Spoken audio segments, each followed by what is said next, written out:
გირჩი რო შეიქმნა იმ დღიდან მოყოლებული, გირჩი ამბობს რომ რაც სწორია, მე იმაზე წვანეს დავასვამ. ხო ტყუილით მაგიტო მგონია თავარი პრობლემა. ხო ყველა თქვენთაგანმა ზუსტად იცოდა რომ მე როცა კოტებს ვაუქნებდი, ეს 9 წლის წინაც ვამბობდით რომ ჩვენ ყველაფერ კარგზე, რა ჩვენს კარგი გვაჩნია, ვის ვთანამშრომლობთ ნებისმიერთან, ყველაფერ ცუდზე არ ვითანამშრომლობთ არავისთან. ეს ხო გირჩი ამ იდეოლოგიაზე დაფუძნდა. ეს კოტების კანონის რაღაცა, ხო, ამ იდეოლოგიის აღსრულება იყო. მეტი ხო არაფერი არ ყოფილა. ყველას რო ეთქვა რომ გირჩი სულ ასე მოძრაობდა.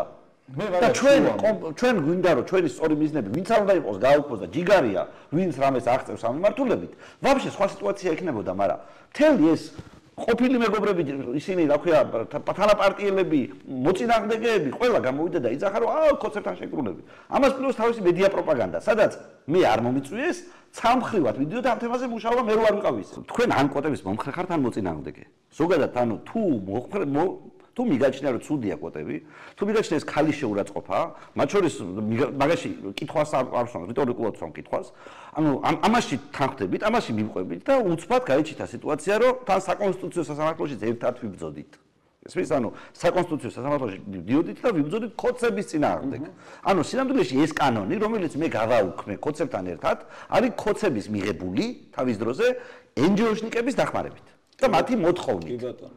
არავის და ამაში თანამოაზრები ვართ, არა უხსნია ამ კოტების არც საჭიროება, არც აუცილებლობა და ამ კოტების მიღებით ჩვენ ქართული მამაკაცთა საზოგადოება, განსაკუთრებით პოლიტიკური, გამოგვიყანეს მოძალადეებად.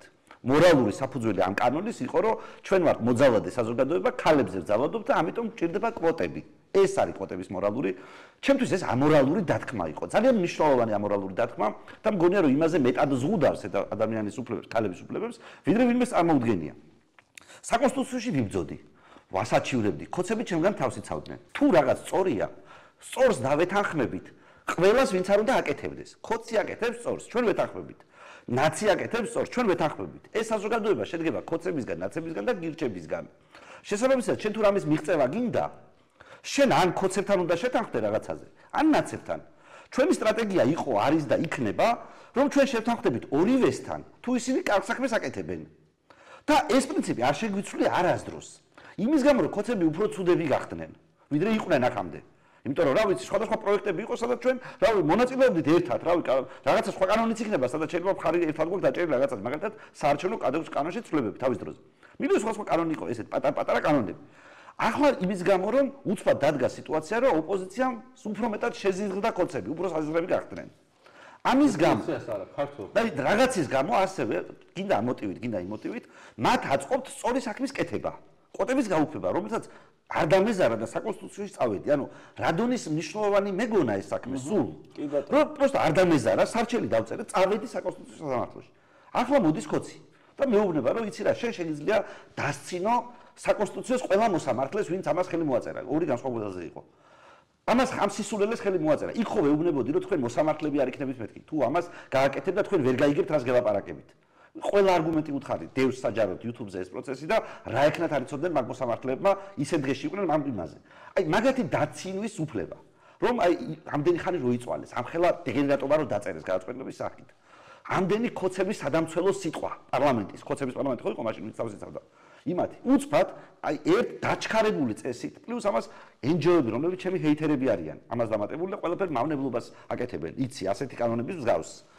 აი ყველას ერთად ამათი ამდენი წლების ნამუშევარი, ამათი წლების დაკეთების მაიმუნობა და მავნებლობა. უცბად შეგიძლია ორ დღეში გააუქმო. რატომ არ უნდა გავაკეთო ეს და რა ახსნა მექნება ეს რო არ გავაკეთო? მე ვიცი, მაინც მნიშვნელობა არ აქვს უშედეგო, მე სწორ საქმეში მინდა ყველგან მონაწილეობა. ყველა სწორ საქმეში მინდა მონაწილეობა. სწორ საქმეში ზოგჯერ არასწორი ადამიანები მონაწილეობენ. მაგრამ თუ სწორი საქმე კეთდება და იქ თავი ვინც არის სწორ საქმეზე მოძრაობს იმ წუთას, მე რატომ არ უნდა მივიღო მონაწილეობა? რა არგუმენტაცია მექნებოდა გირჩის ამომრჩევლთან და უცბად რო დღეს რო კოტები ყოფილიყო, იმიტომ რომ მე გავჭედე შეთანხმება, თქვათ. და კოცებმა გადაიფიქრეს, იმიტომ რომ თქვათ არავინ არ ყავდათ მხარდაჭერი ოპოზიციაში.